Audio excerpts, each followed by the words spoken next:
Yeah. Check it out. This guarantees a very, very, very, very, very good second cutting. It didn't hit us when it was supposed to, but it looks like it's more than made up for it. I'm figuring this ought to drop at least 2 inches, maybe 2.5 inches. Kelly's stuck at work. Had to take her mom to the doctor today, so she figured she'd work a little after she got back. Now she can't get out of the office.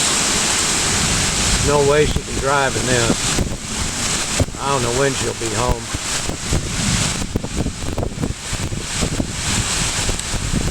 Got a bit of wind with it. Yeah, that's a good one.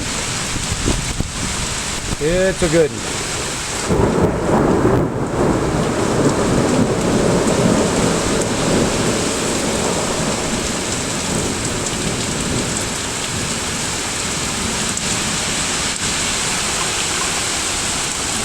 Yes, sir.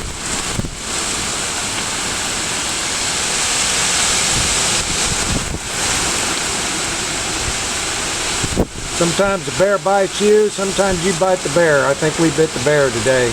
Hey, y'all take care.